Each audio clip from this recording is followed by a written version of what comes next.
Have you ever been judged by your appearance? Told you don't belong somewhere you've earned the right to be? We've all felt that sting of prejudice. But what happens when that judgment is delivered to the one person you absolutely shouldn't cross? This isn't just a story about a mistake. It's about a man whose arrogance signed a check his career couldn't cash. It's a story about a manager at a luxury airport lounge who decided a black woman in a simple hoodie didn't fit his image of success. He was about to learn in the most brutal way possible that he wasn't just kicking out a customer, he was challenging the very architect of his world. Stay tuned, because this is the story of how one man's bitter prejudice led to his own spectacular karmic downfall. The Aurajet Zenith Lounge at John F. Kennedy International Airport's Terminal 4 was a symphony of hushed privilege. The air itself seemed filtered, smelling faintly of expensive leather espresso and the kind of quiet ambition that defined its clientele. Polished marble floors reflected the soft, recessed lighting, and floor-to-ceiling windows offered a panoramic view of colossal jets gracefully taking to the skies. Here, every detail was curated to convey exclusivity. The clink of a sterling silver spoon against a porcelain cup, the soft murmur of conversations about stock options and mergers, the rustle of a freshly printed Wall Street journal. It was a bubble meticulously designed to insulate its inhabitants from the chaotic scrum of the main terminal. At the center of this bubble, presiding over it like a fastidious monarch, was Arthur Vance. Arthur, a man in his late 40s with hair a little too perfectly coiffed and a suit a little too tight across the shoulders, saw himself not as a manager, but as a gatekeeper. He believed the lounge's prestige was a direct reflection of his own discerning judgment. His smile was a tool deployed with precision for those he deemed worthy, the titans of industry in their tailored Brioni suits, the legacy families, dripping with quiet generational wealth. For others, his expression was a mask of polite yet impenetrable condescension. He had a sixth sense, he boasted to his junior staff, for spotting those who didn't belong. On this crisp September afternoon, his finely tuned senses were screaming. His target was a woman sitting in one of the more secluded leather armchairs near the charging stations. She was, in Arthur's expert opinion, an anomaly, an error in the carefully constructed ecosystem of the Zenith Lounge. She was a black woman, likely in her late 30s, and she was dressed in what he could only describe as pedestrian attire. A simple charcoal grey hoodie with the hood down, comfortable-looking black joggers, and a pair of well-worn but clean sneakers. Her hair was styled in intricate, elegant braids that fell over her shoulder. She wasn't on her phone, making loud, important calls. She wasn't networking. She was hunched over a tablet, her brow furrowed in concentration, a stylus occasionally tapping and swiping across the screen. To Arthur, she was an eyesore, a weed in his manicured garden. He watched her for a full 15 minutes, his jaw tightening with each passing second. His lounge had standards. It had an aesthetic. Her presence, he felt, devalued the $500 annual membership fee and the $7,000 business class ticket that granted entry. He straightened his tie, a purely reflexive gesture he performed before asserting his dominance. He glided over to his assistant manager, a young, eager-to-please man named Ben. "Benjamin," Arthur said, his voice low and conspiratorial. "The woman in the grey hoodie. Section C. Did you process her entry?" Ben glanced over. "Ah, yes, Mr. Vance." She scanned her boarding pass. First-class flight 880 to London Heathrow. Everything was in order. Arthur's lips thinned. First class. It was possible, he supposed. A lottery winner, perhaps. Or maybe she was a guest and assistant, traveling with a real client. That had to be it. "Her demeanor is inappropriate for the Zenith Lounge," Arthur declared as if stating an objective fact. She looks like she's waiting for a bus, not a transatlantic flight. It brings down the tone. Ben, who had seen the woman smile politely at a server just moments before, felt a familiar unease. He'd learned that when Mr. Vance used the word tone, it was often a coded complaint about something or someone who didn't fit his narrow Eurocentric mold of affluence. "Sir, she's been perfectly quiet. She's just working on her tablet," Ben offered tentatively. "It's not about noise, Benjamin. It's about decorum. Our members pay for an atmosphere of elite professionalism. They don't pay to sit next to someone who looks like they wandered in from the street. I'll handle it." Ignoring Ben's worried look, Arthur began his slow, deliberate walk toward the woman. He felt a surge of righteous purpose. He was protecting the brand. He was upholding standards. Each step on the plush carpet was a step toward restoring order. The woman didn't notice his approach, so engrossed was she in her tablet. As he got closer, he could see the screen. It wasn't a movie or a game. It was filled with complex technical schematics, wireframes of what looked like an aircraft fuselage covered in fluid dynamics equations and stress test annotations. This detail barely registered with Arthur. All he saw was the hoodie. He stopped directly in front of her chair, casting a shadow over her device. He waited. After a few seconds, sensing the new darkness, she looked up. Her eyes were a warm, intelligent brown, and they met his with a neutral, questioning gaze. There was no fear, no deference, just curiosity. "Good afternoon," Arthur began, his voice dripping with forced saccharine politeness. "I'm Arthur Vance, the manager of the Zenith Lounge. I trust you're enjoying your stay with us." "It's been fine, thank you," she replied, her voice calm and measured. She had a faint, unplaceable accent, a slight transatlantic cadence that was hard to pin down. "Excellent. I just had a small query about your access." Arthur lied smoothly. Sometimes our scanners can be a bit temperamental. "Might I just see your boarding pass again, just to ensure our records are straight?" It was a classic Vance maneuver. Never accuse directly. Create a pretext. Imply a technical error, forcing the other person to prove their legitimacy. The woman's expression didn't change, but a flicker of something amusement understanding passed through her eyes. She reached into the bag beside her, pulled out a credential wallet, and handed him the printed boarding pass. "Name Dr. Alani Reed. Seat 1A. Flight AJT-LHR. Status first." It was all there, legitimate. Annoyingly so. He handed it back, his smile tightening. "Thank you, Dr. Reed," he said, putting a slight condescending emphasis on the doctor. "Everything seems to be in order with the system." He should have walked away then. He had his answer. But his pride, his ingrained prejudice wouldn't let it go. Her composure, her lack of intimidation, irritated him. She wasn't acting like someone who was grateful to be there.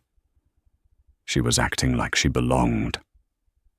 However, he continued, leaning in, slightly lowering his voice to a conspiratorial whisper. "While your ticket is valid, we do have certain expectations regarding the atmosphere in the lounge. It's a professional environment. We encourage our guests to dress in a manner befitting a business setting." Dr. Reed finally looked away from her tablet and gave him her full attention. She set the device on the small table beside her. "Befitting a business setting," she repeated slowly, her tone still perfectly level. "I've just come off a 14-hour connecting flight from Singapore. My business is conducted. Now I'm focused on comfort for the next 7-hour flight. Is there a specific dress code I was unaware of because I read the terms and conditions of Zenith membership and I don't recall a clause about hoodies?" Her directness took him aback. She wasn't flustered.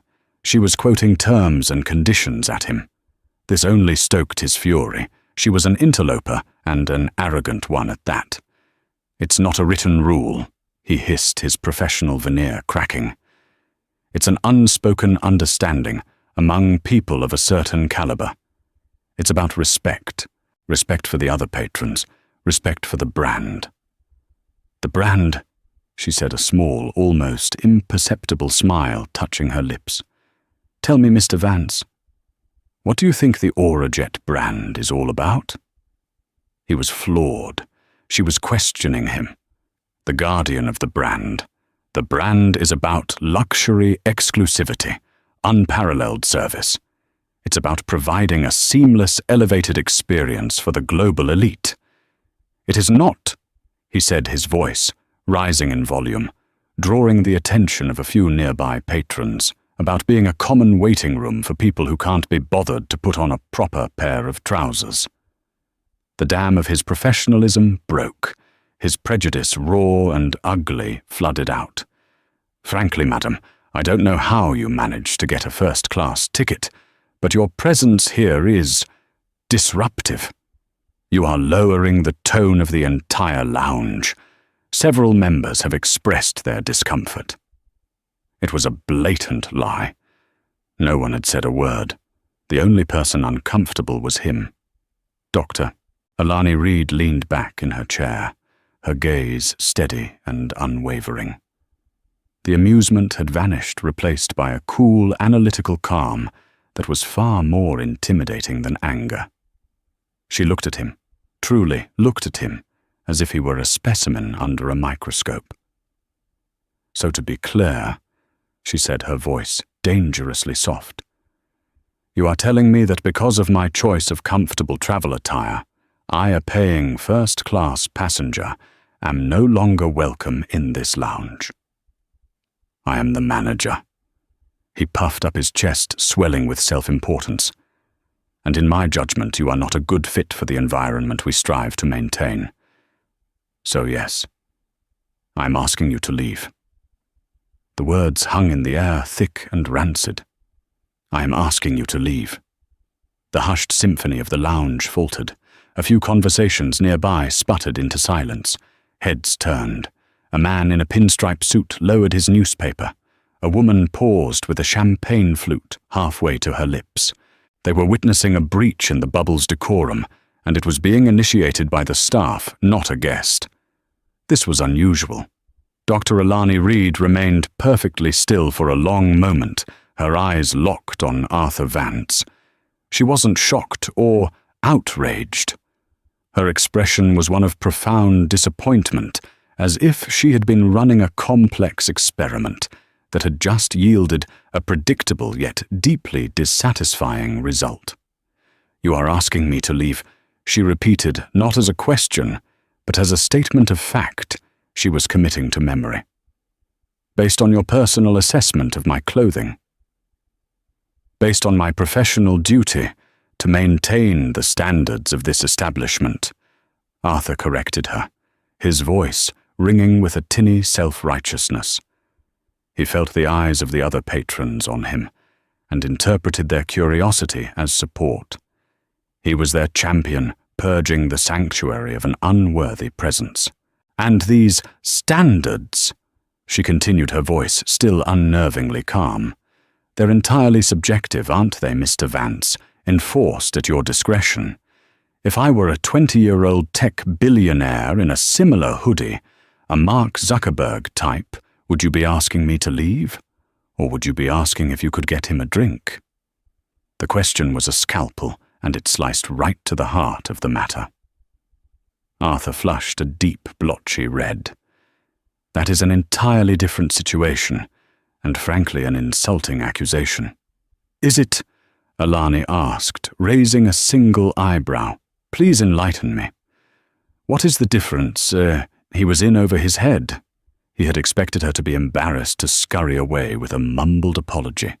He had not expected this cool, methodical dissection of his motives. He needed to reassert control, and the only way he knew how was through brute escalation. "The difference is that I am the manager. My decision is final," he snapped. I am not going to stand here and debate our policies with you. You have two options. You can leave quietly and with a modicum of dignity, or I can have airport security escort you out. The choice is yours." He had invoked the nuclear option security. It was a threat meant to humiliate, to crush any further resistance. He saw a flicker of something in her eyes and mistook it for fear. It was, in fact, pity. Around them, the silent audience was now divided. Some looked deeply uncomfortable, shifting in their seats and avoiding eye contact. They recognized the ugly undercurrent of what was happening. Others, however, wore faint smirks of approval. They shared Arthur's view of the world. They liked their bubbles pure and their gatekeepers vigilant. One man, a florid-faced executive who had been loudly complaining about his flight delay earlier, muttered to his companion, "About time. Standards have been slipping." Arthur heard this, and it emboldened him further. He was on the right side of this. He was the hero. Dr. Reed slowly began to gather her things. She unplugged her tablet, carefully wrapped the cord, and slipped it into its sleeve. She placed it in her leather backpack, a bag that was clearly high quality, but understated, devoid of designer logos. Each movement was deliberate, unhurried. She was not acting like someone being shamefully ejected. She was acting like someone concluding a meeting. She stood up, and for the first time, Arthur realized she was taller than he'd thought, with a posture that radiated a quiet, unshakable confidence. She looked him directly in the eye. "You're making a mistake, Mr. Vance," she said. "It wasn't a threat. It was a statement of diagnosis." A very, very significant mistake. "The only mistake was the scanner letting you in," he retorted, his voice dripping with venom. "Now are you walking, or am I making the call?" Alani gave a small, almost imperceptible nod, as if confirming her final data point. "You won't need to. I'll see myself out." She turned and began to walk towards the elegant frosted glass doors of the lounge exit. Her head was held high. Her steps were even. She did not look back. Arthur watched her go, a triumphant sneer on his face. He felt a wave of profound satisfaction wash over him. He had faced a challenge to his authority, and had won. He had excised the blight. He had restored the tone. He turned to the lounge, puffing out his chest, and giving a slight magnanimous nod to the room at large, as if to say, "You're welcome. The sanctuary is safe once more." The florid-faced man gave him a subtle thumbs up. Ben, the assistant manager, approached him from behind the reception desk, his face pale. "Sir, are you sure that was a good idea?" "Her ticket was valid. She's a first-class passenger. This is going to generate a complaint, a serious one." "Let her complain," Arthur scoffed, waving a dismissive hand. "It will be my word against hers. Who do you think corporate is going to believe a loyal senior manager who has dedicated 15 years to this company, or some random woman who thinks a first-class ticket gives her the right to dress like a vagrant? I'll be commended for this, Benjamin. Commended for protecting the brand's image." He truly believed it. In his mind, he had just performed a heroic act of corporate stewardship. He straightened his cuffs, feeling more powerful and secure in his position than ever before. He had no idea that he hadn't just kicked a customer out of a lounge. He had just detonated a bomb in the foundation of his own career, and the shockwave was already racing upwards. "Doctor." Alani Reed walked out of the Zenith Lounge, the frosted glass doors sliding shut behind her, with a soft pneumatic hiss sealing Arthur Vance inside his fragile kingdom. She didn't pause. She didn't look back. The stares and whispers of the people inside, the smug victory on Arthur's face. It was all just data. Unfortunate, but useful. She walked a short distance down the concourse, away from the lounge's entrance, and found a quiet alcove near a deserted gate. The chaotic noise of the main terminal, the rolling suitcases, the garbled announcements, the crying babies washed over her, a stark contrast to the curated silence she had just been expelled from. For a moment, she closed her eyes, not in anger, but in a sort of weary resignation. She had hoped for better. Then she opened them, the resignation replaced by a steely resolve. She pulled out her personal phone, a sleek, unassuming device, and scrolled through her contacts. She bypassed her personal assistant, her legal team, and the head of her security detail. She went straight to the top. She found the name she was looking for and pressed the call button. The phone rang twice before it was answered. "Marcus, it's Airline." On the other end of the line, in a sprawling corner office overlooking the Chicago skyline, Marcus Thorne, the CEO of Aurajet, nearly dropped his pen. A call from Dr. Airline Reed on her personal cell was an event. It never meant good news.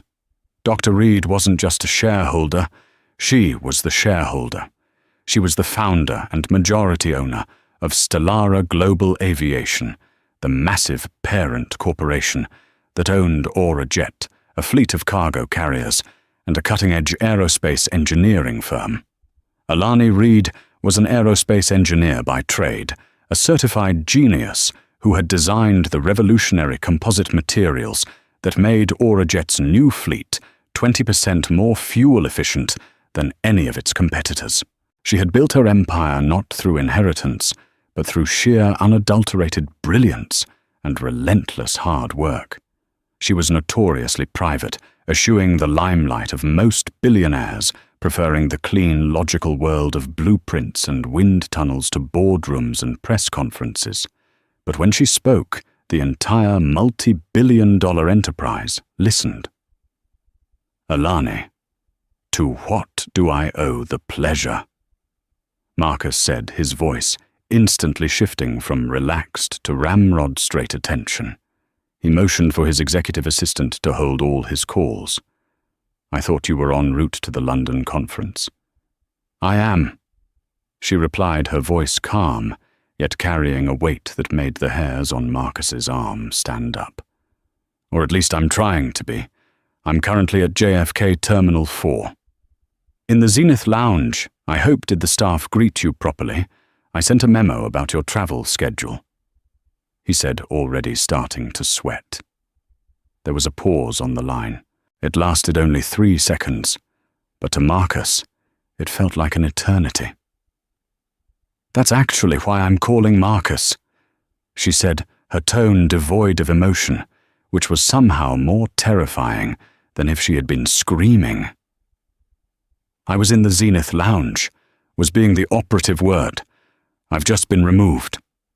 Marcus Thorne felt the blood drain from his face. He gripped the edge of his mahogany desk, his knuckles turning white. I'm sorry, I must have misheard you. Removed. What do you mean, removed?" "I mean I was asked to leave by the lounge manager, and when I questioned his reasoning, he threatened to have me escorted out by airport security." The CEO's mind reeled. It was an impossibility. It was like someone telling him the Pope had been kicked out of Sunday Mass. "On what grounds a security issue? A mix-up with your ticket?" He was grasping for any logical, salvageable explanation. "No," Airline said flatly. "My ticket was scanned and verified. The grounds, according to the manager, a Mr. Arthur Vance, were, and I quote, that I was lowering the tone of the lounge. He took issue with my attire. Your attire?" Marcus squeaked, his voice cracking. "I'm wearing a hoodie and joggers, Marcus. I've been traveling for the better part of a day. Mr. Vance believes my comfortable clothing is not a good fit for the Aurajet brand." Marcus went completely numb. He could hear the blood pounding in his ears. Arthur Vance. He knew the name. A long-tenured manager, considered a reliable if pompous employee. In one breathtakingly stupid act, This man had insulted the single most powerful person in their company's universe. The woman who could fire the entire board of directors with a single email. The woman who literally owned the planes they were flying. Alani, I am beyond horrified. I don't have words. This is an unacceptable, catastrophic failure on our part. I will deal with this immediately. I will get on a plane to New York right now. I will have him fired before he can blink. I will— No. She cut him off, her voice firm, commanding. It was the voice she used when a design flaw was discovered in a turbine blade, absolute, analytical, and leaving no room for argument. You will do none of those things. Firing him is a reaction, Marcus, not a solution. This isn't about one arrogant employee. This is about the culture that allows an employee like him to feel so empowered in his prejudice. This is a symptom of a much larger disease. She continued, I don't want a knee-jerk apology. I want a diagnosis. I want to know how deep this goes. I want you to call your general manager of operations at JFK. Her name is Evelyn Hayes, if I remember correctly. I want her to go down to that lounge. I don't want her to announce who I am. I just want her to ask Mr. Vance to explain, in his own words, why he just ejected a first-class passenger. I want his unvarnished official justification. I want it on the record. Do you understand? Marcus was furiously scribbling notes. Yes. Evelyn Hayes. Ask Vance for his official justification. Understood. Alani, what do you want to do now? We can arrange the presidential suite for you, a private escort. No, she said again. I'm going to board my flight as a regular passenger. This little incident has given me a new perspective. I'm no longer going to the London conference as a keynote speaker. I'm going as an owner who has just been reminded of what her customers might be experiencing. I'm going to be doing a full top-to-bottom review of AuraJet's customer service protocols, training, and corporate culture. This isn't just about Mr. Vance anymore. This is about my entire company. She paused. Get the report from Ms. Hayes. Send it to me along with Mr. Vance's complete employment file. I'll read it on the flight to London. We will discuss our next steps when I land. And Marcus, yes, Alani, he whispered, his career flashing before his eyes. Tell your team to prepare for a storm. The line went dead. Marcus Thorne stared at his phone, his hand trembling. The silence in his opulent office was deafening. Arthur Vance hadn't just made a mistake. He had, through his own blind bigotry, invited a hurricane into their house. And Dr. Alani Reed, the woman he had just thrown out into the terminal, was that hurricane, while the CEO of AuraJet was experiencing a near-total system meltdown in Chicago. Arthur Vance was basking in the warm glow of his perceived triumph. He had faced down the unworthy and emerged victorious. The lounge in his mind had been cleansed. The tone had been restored. He performed a victory lap, gliding through the sections with a paternalistic smile, offering complimentary champagne refills to the patrons he deemed most important. He received several nods of approval, which he soaked up like a dry sponge. Good work, Arthur, commented the florid-faced executive, Mr. Harrington. Can't have standards slipping. The moment you let one in, the floodgates open. My thoughts exactly, Robert, Arthur replied, feeling a kinship with the powerful man. One must be vigilant. The brand is paramount. He returned to the reception desk where his assistant manager, Ben, was still trying to process the event. Ben was staring at the passenger manifest on his screen, specifically at the name Dr. Alani Reed. A nagging feeling of dread was crawling up his spine. The doctor prefix, combined with her quiet, analytical confidence and her tablet full of technical drawings, didn't add up to the picture of a freeloader Arthur had painted. Sir, Ben began, his voice hesitant. I really think you should have logged this incident with HR immediately.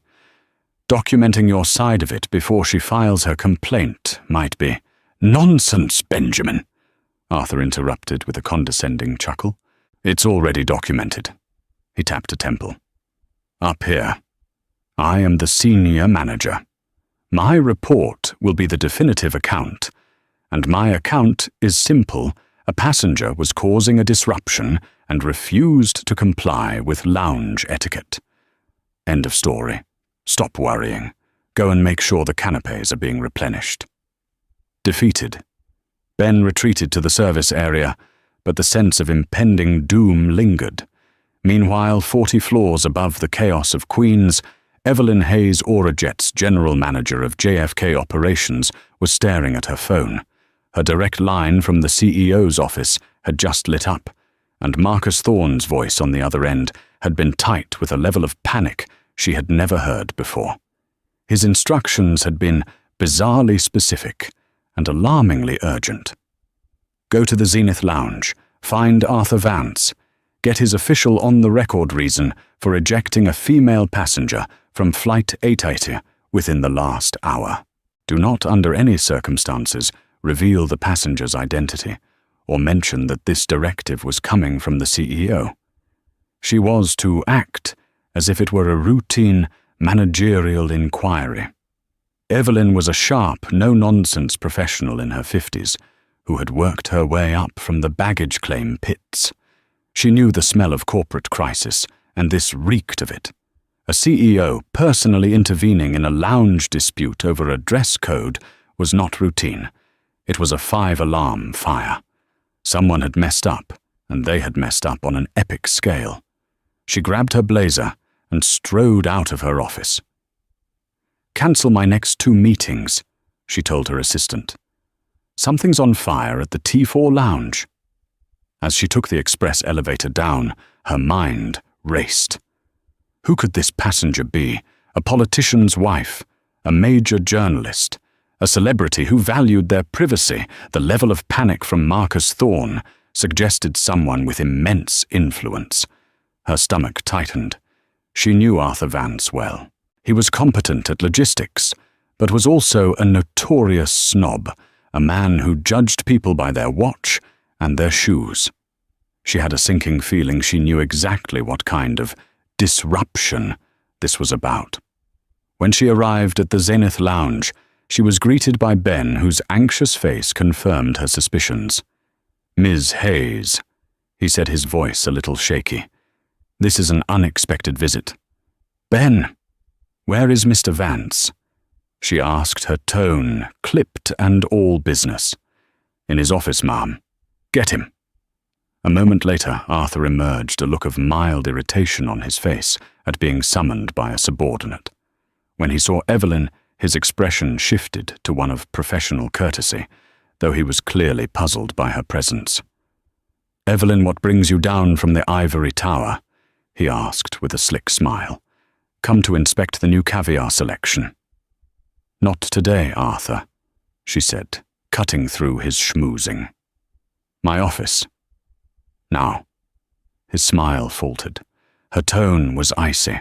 He followed her into his small glass-walled office, the smugness beginning to evaporate, replaced by a flicker of uncertainty. Evelyn closed the door and stood with her arms crossed, her face unreadable. "Arthur, I've received a flag about an incident here in the last hour, an ejection of a passenger, a woman on the London flight. Talk me through it." Arthur's confidence flooded back. This was it, his chance to frame the narrative. "Ah, yes, a minor but necessary piece of housekeeping. The passenger in question was, let's say, not aligned with the lounge's code of conduct." "There is no code of conduct regarding dress, Arthur. I've read the manual," Evelyn stated flatly. "It was a matter of decorum," he insisted, straightening up. Her attire was frankly inappropriate, more suited for a gym than an international first-class lounge. She was becoming confrontational when I addressed it. I made a judgment call to protect the experience for our premier clients, several of whom, I might add, thanked me for my decisive action. Evelyn's expression remained unchanged, so the official reason for her removal was a dress code violation and confrontational behavior. Is that what I should put in my report? Absolutely, Arthur said with conviction. She was belligerent, accused me of all sorts of nonsense when I politely requested she adhere to our standards. I was left with no choice but to ask her to leave before the situation escalated further. I acted professionally and in the best interest of Aurajet. He was doing it. He was digging his own grave with the shovel she had handed him, and he was doing it with a smile. He was confirming every worst-case scenario that had been playing out in her head. "And you have witnesses to this belligerence?" Evelyn asked, her voice dangerously quiet.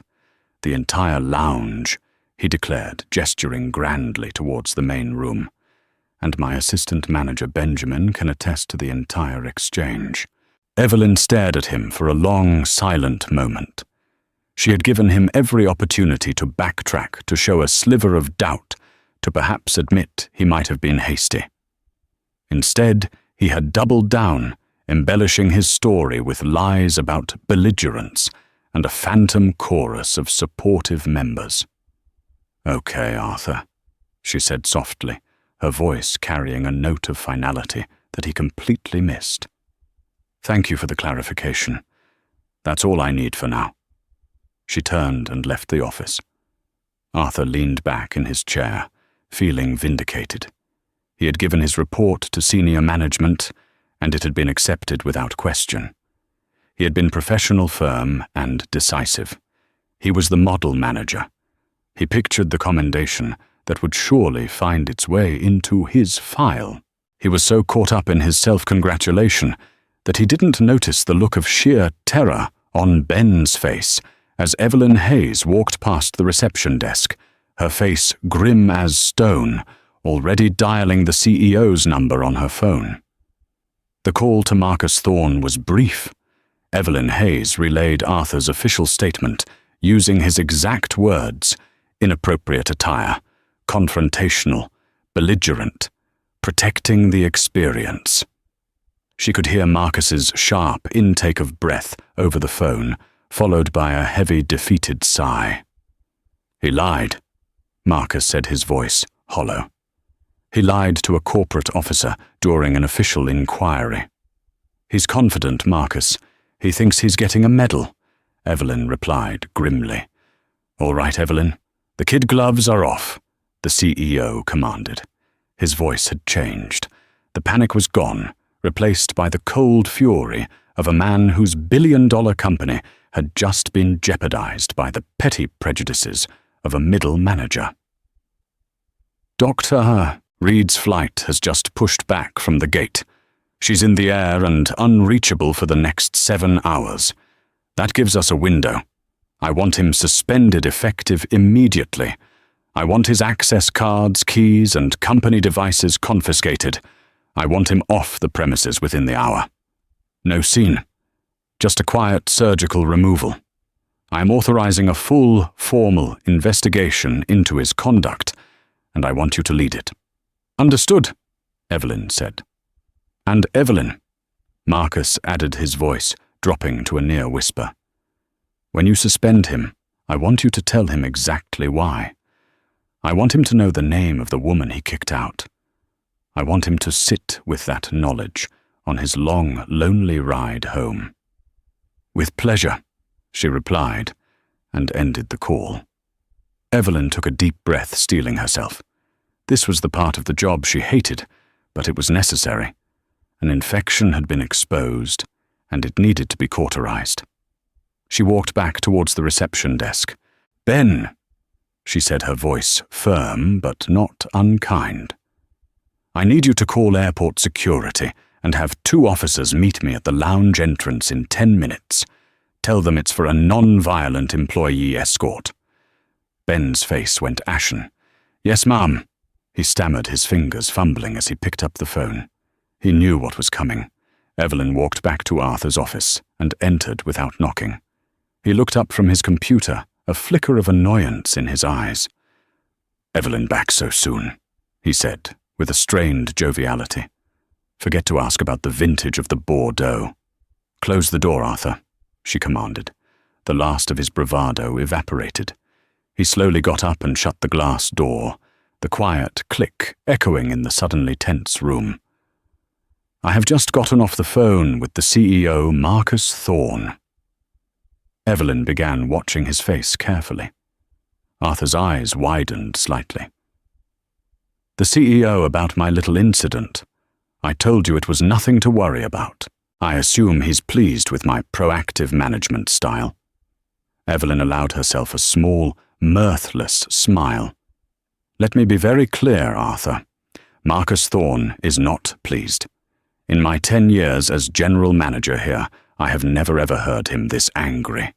He is, to use a technical term, apoplectic." The colour started to drain from Arthur's face. "But why I was protecting the brand image. Let's talk about the passenger you removed." Evelyn cut in her voice like ice. "You described her as confrontational and belligerent. Is that correct?" "Well, yes. She was questioning my authority. It was very disrespectful."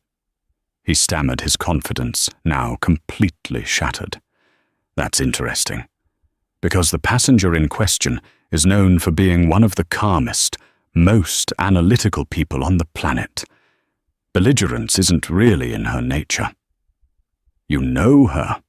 Arthur asked, a knot of dread tightening in his stomach.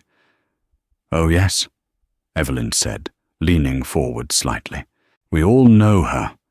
We just don't all get the privilege of meeting her. You see, Arthur, you have a fundamental misunderstanding of the Aurajet brand you claim to be protecting. You think it's about expensive suits and champagne. But you're wrong. The Aurajet brand is about innovation. It's about cutting-edge engineering.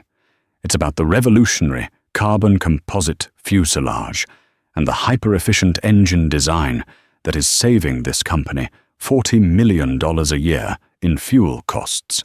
The brand is the technology." She paused, letting the words sink in.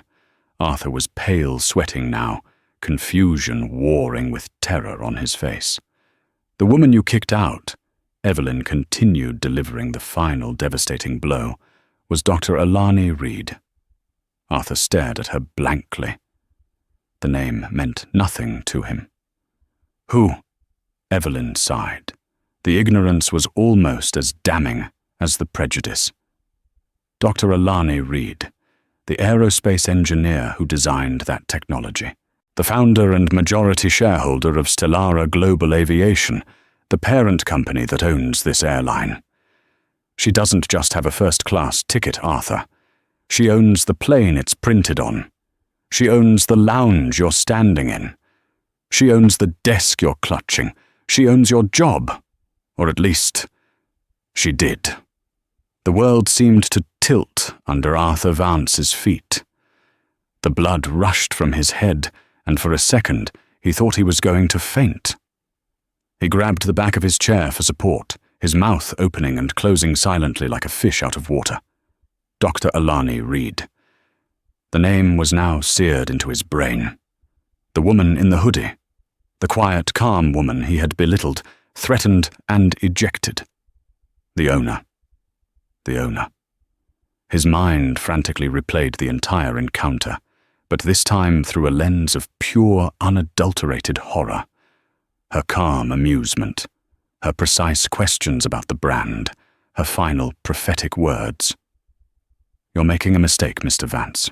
A very, very significant mistake. It hadn't been a threat. It had been a diagnosis of his career's imminent death." "Oh my God," he whispered, collapsing into his chair. "Oh, my God, I didn't know." "No, you didn't," Evelyn said, her voice devoid of sympathy. "But that's the whole point, isn't it? Your behavior shouldn't change based on who you think a person is. You decided a black woman in a hoodie was worthless and nobody. You didn't see a customer. You saw a problem to be removed. And in doing so, You have created a crisis that is currently rocking this company to its foundations." She gestured to the door. "Arthur Vance, you are hereby suspended, pending a full investigation. You are to turn over your ID, your keys, and all company property. 2 security officers are waiting outside to escort you from the airport. You are not to contact any AuraJet employees. A representative from HR will be in touch." Arthur looked up at her, his eyes pleading, his face a mask of desperation. "Evelyn, please. It was a mistake. An honest mistake. I can apologize. I'll write her a letter. I'll do anything." "It's too late for that, Arthur," Evelyn said, turning to leave. "You didn't just make a mistake. You revealed who you are. And it turns out the person you are is not a good fit for the environment we strive to maintain." She used his own words against him, twisting the knife. As she walked out, the 2 uniformed security officers entered. Arthur Vance, the proud gatekeeper of the Zenith Lounge, stared at them in numb disbelief. His reign was over. His bubble had not just been popped, it had been obliterated. And the worst part, the hard karma, was only just beginning. The 7-hour flight to London was for Dr. Alani Reed a period of intense, focused work. She didn't sleep. She barely touched the gourmet meal served in her first-class suite. Instead, with the grim determination of an engineer discovering a critical stress fracture in a support beam, she began to dismantle her own company. By the time the plane began its descent over the twinkling lights of London, her tablet was filled with notes. It was no longer about one manager. It was about the systemic rot he represented. She drafted a memo outlining the immediate launch of Project Zenith, a comprehensive top-to-bottom audit of all customer-facing protocols, hiring practices, and training modules across the entire AuraJet network. She wasn't just going to fire a man, she was going to rip out the cultural disease that created him root and stem. Back in New York, the investigation into Arthur Vance was proceeding with terrifying efficiency. Led by Evelyn Hayes, the inquiry quickly became a deluge.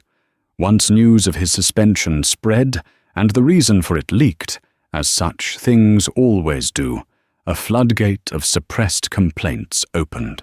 Ben, the assistant manager, gave a full, tearful statement. He detailed not just the incident with Dr. Reed, but years of observing Vance's behavior. He spoke of how Vance would consistently give preferential treatment to white male passengers while treating women and people of color with suspicion or outright disdain. He recounted times Vance had used coded racist language to describe guests he disliked and how he had fostered a toxic work environment where staff were afraid to challenge his prejudices. Then came others. A young flight attendant named Chloe Martinez, a bright, ambitious Latina woman, came forward. She recounted how Arthur had repeatedly passed her over for a promotion to a lounge position, telling her she didn't have the right look for the Zenith brand, despite her stellar performance reviews. He had instead hired a less experienced white candidate. The investigation dug into his expense reports and found a pattern of financial misconduct. He had been comping champagne and expensive meals for his preferred clients, like the florid-faced Mr. Harrington, in a clear violation of company policy, essentially running the lounge as his own private club. He was trading company resources for the validation of the wealthy patrons he so desperately admired. Within 48 hours, the case against him was overwhelming. It wasn't just a single lapse in judgment, it was a long documented history of bigotry, sexism, and minor fraud. His termination was a formality. But for Arthur Vance, the real karma was just beginning. The firing was only the first domino. He was now radioactive in the airline industry. News travels fast in the tight-knit world of premium travel services. Every recruiter he contacted had already heard the story. The tale of the lounge manager who kicked out the owner of the airline became a cautionary legend, a meme passed around in corporate circles. His name was a punchline. He lost his high-paying job. He lost the professional status that he had built his entire identity around. His applications for similar positions at other airlines were met with polite but swift rejections. No one would touch him. Within 3 months, his savings began to dwindle. He was forced to sell his oversized apartment, the one with the panoramic city views he loved to boast about. He had to trade his least luxury sedan for a used, decade-old car. The tailored suits were put in storage, replaced by clothes he could no longer afford to dry clean. The man who judged others on their appearance now found his own appearance rapidly declining. The cruelest blow came when he was forced to take a job as a shift supervisor at a budget rental car agency near LaGuardia Airport, a world of frustrated tourists, stained carpets, and arguments over insurance waivers. It was a humiliating, soul-crushing fall from grace. He now spent his days dealing with the very people he had once looked down upon, his authority reduced to haggling over upgrade fees for a compact car. Meanwhile, at AuraJet, a revolution was underway. Guided by Dr. Reed's unwavering vision, Project Zenith was transforming the company. She hired a top-tier diversity, equity, and inclusion DEI consulting firm to completely rewrite their training manuals. Mandatory intensive workshops on unconscious bias became standard for every single employee from the boardroom to the baggage handlers. New objective metrics for customer service were implemented. Lounge access became fully automated via biometric scans linked to boarding passes, removing the gatekeeper element that had empowered men like Vance. Performance reviews were restructured to include specific feedback on inclusivity and equitable treatment of all passengers. Dr. Reed took a personal interest in the people Arthur Vance had marginalized. She reviewed Chloe Martinez's file, saw her outstanding record, and personally promoted her to the now vacant position of manager of the JFK Zenith Lounge. Chloe, the woman Vance had deemed not to have the right look, was now running his old kingdom, and she was doing it with an empathy and professionalism he could never have mustered. Ben was made her assistant manager, his integrity rewarded with a significant pay raise and new responsibilities. The culture of the lounge began to change. Under Chloe's leadership, it became a place that was truly welcoming. The staff were happier, the service was better, and the atmosphere, once stuffy and judgmental, became one of relaxed, genuine luxury. Dr. Reed didn't stop there. She announced the creation of the AuraJet Foundation, a multi-million-dollar fund dedicated to providing scholarships for women and minorities pursuing degrees in aerospace engineering, aviation management, and STEM fields. The first scholarship was named the Evelyn Hayes Leadership Grant. The press release, which went viral, told a sanitized but clear story. An internal review had identified cultural shortcomings, and the company was now dedicated to leading the industry in equity and opportunity. The story of the arrogant manager and the incognito owner became an industry legend, but Dr. Reed made sure the public narrative was not about her personal revenge. It was about corporate responsibility and positive change.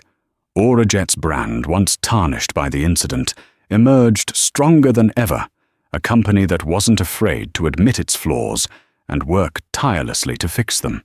6 months later, Dr. Alani Reed was passing through JFK once more. This time, her travel was public knowledge, and the company was prepared, but she waved off the offer of a private escort, choosing to walk through the terminal like any other passenger. She entered the Zenith Lounge. It was the same physical space, but the feeling was entirely different. There was a quiet, contented buzz. The staff smiled with genuine warmth. The diversity of the clientele was visibly broader. It was no longer a stuffy old boys' club. Chloe Martinez, the new manager, greeted her at the door. She was poised and professional, wearing her new role with an easy confidence. "Welcome back, Dr. Reed." Chloe said, her smile bright and sincere. "We're honored to have you." "The honor is all mine, Chloe," Alani replied, shaking her hand warmly. "You've done wonderful work here. I can feel the difference." "We're just trying to live up to the new standards," Chloe said. "The brand is in good hands." They both understood the weight of that word. Alani settled into the same armchair she had occupied 6 months prior. She ordered a simple coffee and opened her tablet, which now displayed the design for a new hydrogen-powered engine. She was building the future as always. Later that evening, across town, in a fluorescent-lit office, smelling of stale coffee and disinfectant, Arthur Vance was closing out his shift. His back ached, and his spirit was numb. As he was locking up a television in the dreary waiting area, was playing a business news channel. A segment came on about Aurajet. The anchor was praising the airline's remarkable turnaround, its soaring stock price, and its new reputation as the most forward-thinking, inclusive airline in the world. They showed a clip of the new ad campaign featuring diverse pilots, engineers, and flight attendants. The tagline appeared on screen, "Aurajet the sky is for everyone." The segment concluded with a picture of Dr. Alani Reid accepting an Innovator of the Year award. She was on stage wearing an elegant dress, but the news channel flashed a now famous photo. Beside it, a paparazzi shot of her walking through an airport in a simple charcoal grey hoodie. Arthur stared at the screen, the keys dangling from his hand. He saw the world he had lost, thriving not just without him, but because he was gone. His prejudice, his arrogance, had been the toxic catalyst for a positive chemical reaction that had transformed an entire company. The brand he claimed to protect had been saved by the very woman he had tried to expel from it. He finally understood. The real tone of the lounge, the real standard of the brand, had never been about the clothes people wore. It was about the character of the people within them. It was a lesson he had learned far, far too late. He turned off the television, the screen going dark, and walked out into the lonely chill of the night, a man irrevocably grounded by his own ignorance. And that's the story of Arthur Vance and Dr. Alani Reid. It serves as a powerful real-life reminder that you can never judge a person's worth by their cover. A person's true value, their power and their story, are written on the inside, not on the label of their clothes. Arthur Vance learned the hard way that when you build your world on a foundation of prejudice and ego, it only takes one person to expose the cracks and bring the whole thing crashing down. Dr. Reid didn't just get revenge. She used a moment of ugly discrimination as the fuel to rebuild her company into something stronger, better, and more inclusive for everyone. If you believe karma is real and that respect is a currency we should all trade in, then please hit that like button. Share this story with someone who needs to hear it, and don't forget to subscribe to our channel for more true stories of epic consequences and karmic justice. What did you think of Arthur's downfall? Let me know in the comments below.